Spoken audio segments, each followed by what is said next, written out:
Welcome back to Double Fries No Slaw. TJ Pittenger, Richie Barnes here. And Richie, Florida State wraps up their time in Charlotte this week at ACC Kickoff. I don't know why they have to be different, not just have it ACC Media Days like everybody else does, but whatever. ACC Kickoff event in Charlotte. I was up there. I got up at 3:30 on Wednesday morning and flew out so that I could be there for the private meeting, and then obviously all the stuff on the podium and the breakout sessions and stuff that Florida State did. Listen, I want to crap on the ACC at every opportunity that I get. The ACC Kickoff event is a really good event. Like, I know it's not the circus that the Big Ten is or the SEC. I know those are bigger events that get more spotlight, and people want to be in those conferences. We want to be in those conferences. So, I'm not saying that it's one of those. This event is really well done. The food, all the food they provide you, all the drinks they provide you after the event's over, the access to the players, the networking you can do, the people you can run into. I talked with coaches at different programs, both while they were being interviewed and also just walking down the hallway. And I wasn't there on Thursday when Belichick was there, so I'm sure it was maybe a little crazier around him. But I was just walking. I didn't really say anything because I didn't want things to be awkward, or if he's seen some of the content or whatever. But I just literally walked right by Jim Phillips and could have very easily been like, "Hey man, can we do that? Can we, if anybody else?" Same thing with coaches and Mark Richt, just walking around. It's a pretty cool event. They do it very well. All that said, that's enough ACC love for a moment. They're good for at least 3 days out of the year, I guess. Outside of that, the craziest thing, well, maybe not the craziest thing, but the craziest thing that maybe most people saw at ACC Kickoff, Mike Norvell. I won't even tell you what some of the non-FSU people that I spoke with. I spoke with a guy at SMU. I spoke with a guy at Clemson. Spoke with somebody else, Georgia Tech. Spoke with some different people that cover their programs outside of FSU, and they were a little surprised by the way that Mike Norvell delivered his, sermon. I don't even know what you would call that. I felt like I was in an independent Baptist church on a Sunday morning with 6 people in the congregation that, just getting berated. What did you think on Mike Norvell and the way that he delivered his thoughts at ACC Kickoff? I thought it was a little overkill. It reminded me a lot of, when Florida State started off 0-4, and one of the media members that, had a question about, what do you say to recruits? And, he got extremely fired up. So maybe that's just his personality. But I don't think it was a good look, because I don't think that's the setting to have that type of energy and that type of conversation where, he's saying I hope this team plays pissed off and et cetera. But it wasn't really what he said. It was more his demeanor. I just thought it was weird, because that seemed more like a locker room speech than it did something in a formal media setting when you have a bunch of national media plus a lot of your local media present. I just thought it was very odd. It seemed like almost he was trying to convince himself more than anything. And I don't know if that makes sense, but that's kind of what I got from it. And I'm a Mike Norvell fan. I don't think he's going to make it at Florida State. And I think in the back of his mind, he thinks that as well, which is why we saw the demeanor that we saw at the ACC Kickoff. Hey guys, I'll get right back to the video, but first I do want to give some more love to our friends over at Emerald Medical. We're partnering with them to give away tickets to the FSU Alabama game. We also want to continue to remind you that if you are feeling tired, sluggish, just not yourself right now, dudes, if you're getting up there in years, get a free consultation with my buddy Chris. Went to FSU, in our military, owns his own medical practice right now. He will talk to you about hormone replacement therapy and maybe some tips on how to get back to feeling like the real you. Consultations are completely confidential and free if you mention code DFNS. Link is in the description as well as below me. Go to emeraldhrt.com and get a consultation for free today.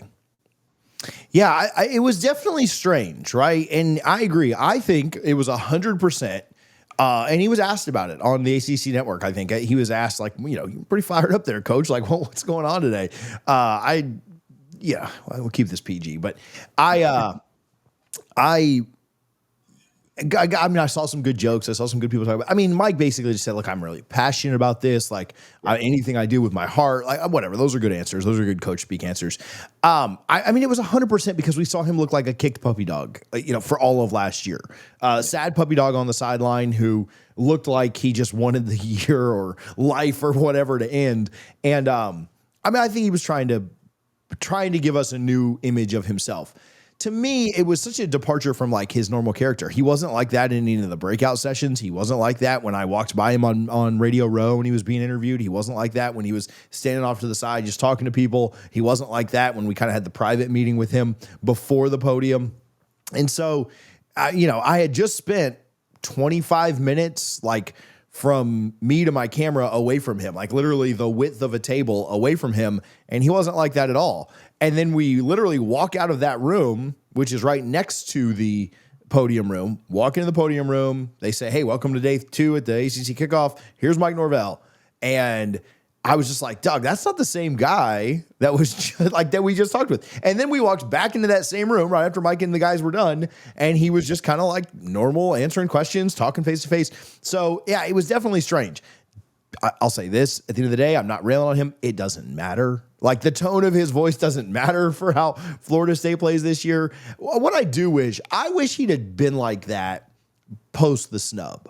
Like I wish he'd have, like, to me, it's easy to do it after, 2-10. And a lot of what we asked him last year was, hey man, are you using the snub to motivate your guys? Are you using this, that, the other? And his answer was no, this is a different team. And I have no problems with the way that he attacked that, right? Like you got, every coach has to figure that out and navigate waters that are uncharted on their own. What I think was, in retrospect, man, where was that energy? I want that energy like after the snub. And at ACC Kickoff like if he done it last year, like, hey, you screwed us last year, we're coming to kick everybody's ass, right? Like now, I mean, maybe it's good he didn't because, shoot, that could have gotten clipped up and played as a highlight tape by, FSU folks. But I do think that I would have preferred it last year as opposed to this year. This year, it's like, man, shut up and go play. Last year would have been, to me, the time to go out and really go balls to the wall, pissed off. So it was weird. All that said, I like Mike Norvell. I think he's a good guy. He's very gracious anytime I've ever been around him. I'm not railing on him, but it was probably again, one of the strangest things that happened at ACC Kickoff to me. Yeah, and I think, just seeing other clips and hearing you talk about your personal experience at the ACC Kickoff, it seemed like it was extremely intentional. Sure. That he wanted to use that moment and that space to project that image. I don't think it, because we've talked to Norvell before. We've had him on the podcast. We've had interactions with him, and he's never been like that. I mean, you would almost expect something like that, at like the booster tour or something. Yeah, or like I said, a locker room speech.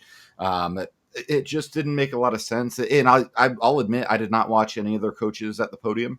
I just saw Norvell's clip when he was up there. It definitely seemed like he went in there with a mindset of, I'm going to make a strong stance and try and send a message. And I don't know what, someone like him, head coaches at any level of sports, especially Division I, Power 5 level, they're maniacs at some extent. And I think maybe he was trying to send a message to his players, and he was probably in his mind thought he was speaking to his players and didn't really care what the media had to think about it. But it was just strange because I've been to several, ACC kickoffs or media days, and I've never seen a coach really take that direction. And it was just odd. It was. And again, it probably doesn't impact anything, or I'm almost certain it doesn't. But yeah, message to the fans, message to the players. That I took it the same way. Like, hey, I don't think he cares what anybody else thinks. I think he wants to, motivate his players and save his job, which is what every coach wants to do, in this profession. All right. I did get a chance to talk with Richie Leonard, Earl Little, Thomas Castellanos, and Daryl Jackson a little bit. I only pulled a couple of clips because I don't want this to be super long, but I did find a couple of these answers interesting. Here's Richie Leonard first. We'll give some love to the offensive line, and then we'll do Thomas Castellanos in a minute. I'll let you watch this, and we'll talk about both questions and answers. How have you felt that, and I know there were some injuries, some guys limited, but how have you felt the unit that may likely start has gelled together? Because that's probably the most important position for that to happen on the field. Yeah, definitely. I felt like we've gelled together really well up to this point. We've tried to build that camaraderie as much as we could so far this offseason, and it's worked. We all get along very well. We do a lot of stuff outside of the facility. So, yeah, I'm excited to see it see it in action.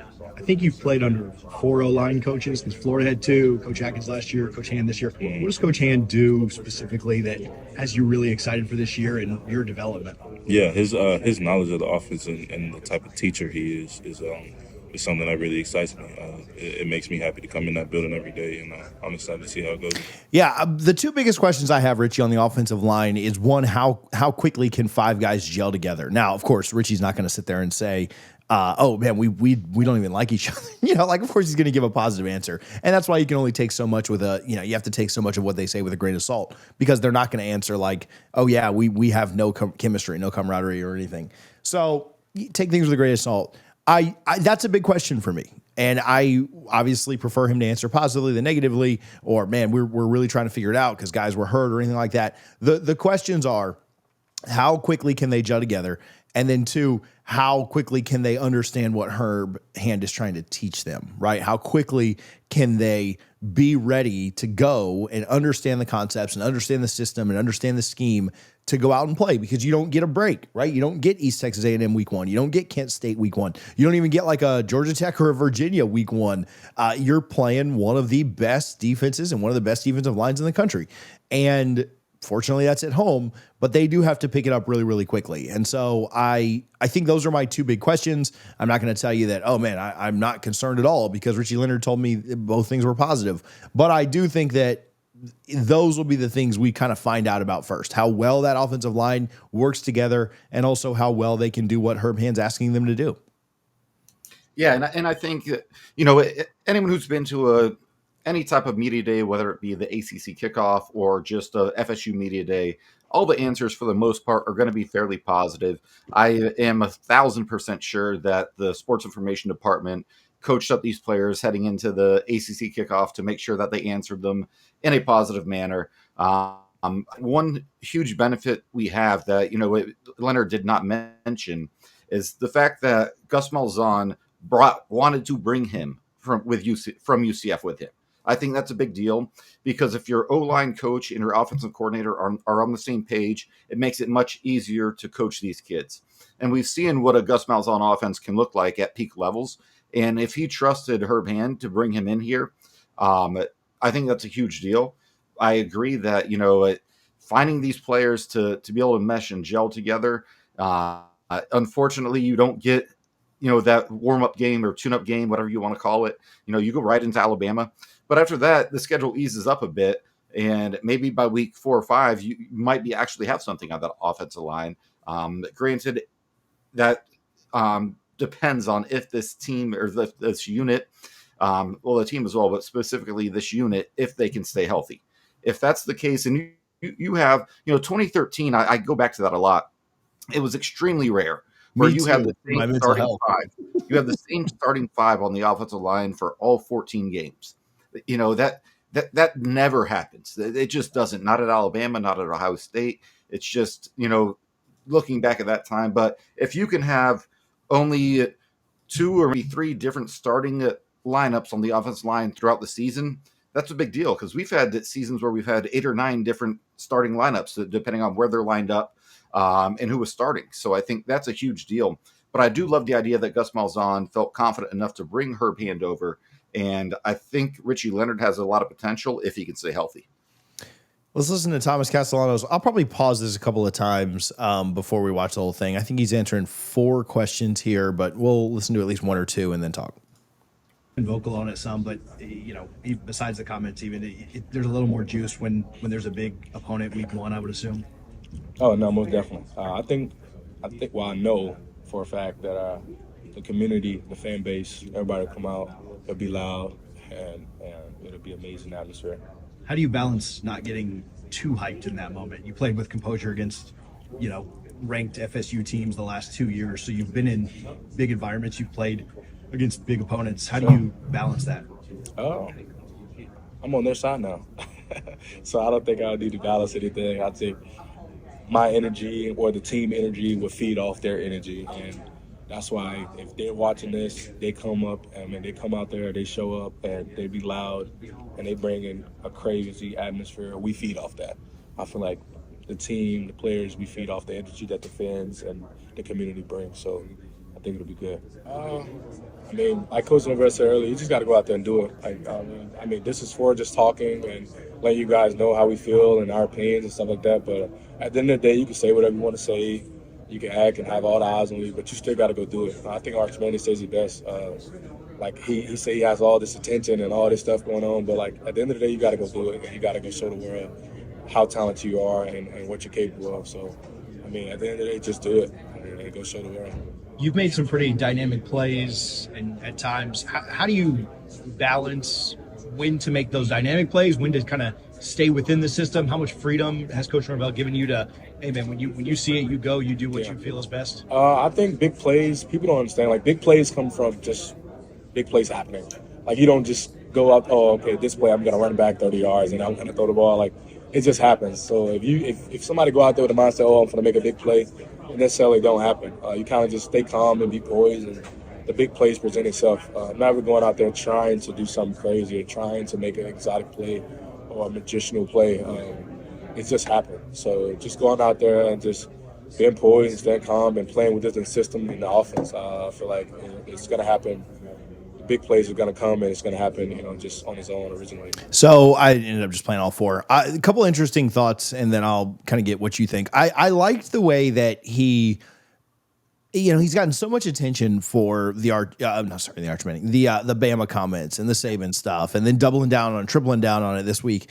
I do like, he was asked something a little bit different, but just the way that he said, look, you can say everything you want, but just saying it doesn't really mean anything. I thought that showed, I think he's getting this reputation of just like, dude, this guy just talks a lot, right? And we'll find out pretty quick if he just talks a lot, right? Or if there's some substance to back it up. But I do like that he does have the mindset of like, look, we can say all that we want. We can talk about this player or that player or, how good we're going to be or but like Coach Norvell's told it, like, you got to go do it, and that's why I think Coach has given him not that, he would tell him like, hey, you're not allowed to talk anymore, but Norvell picked him to come to Charlotte.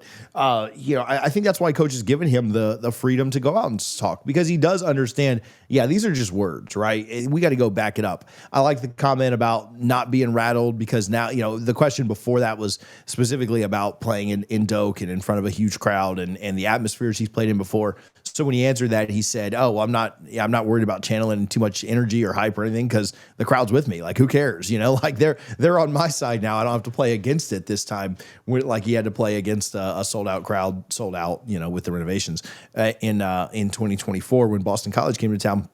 And then the last one, just on making kind of prolific plays or spectacular plays, just again letting the game come to himself. I think he gets such a narrative, and I thought all four of those answers kind of fit together well, and that's why I used all four of them.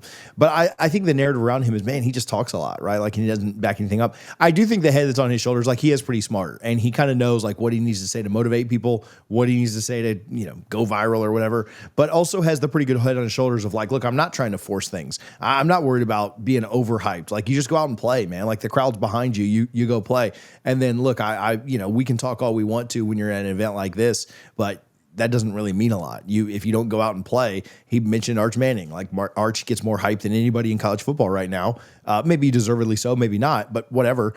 And Arch says, like, dude, you just got to go play. It doesn't really matter all the attention that I get. And so again, I think, Tommy gets a lot of, maybe flack for what he said. Seemed in some of these meetings that we've had, he's got a decent head on his shoulders and understands that winning games is all that matters. Yeah, I think he's very intelligent, very calculated, very confident.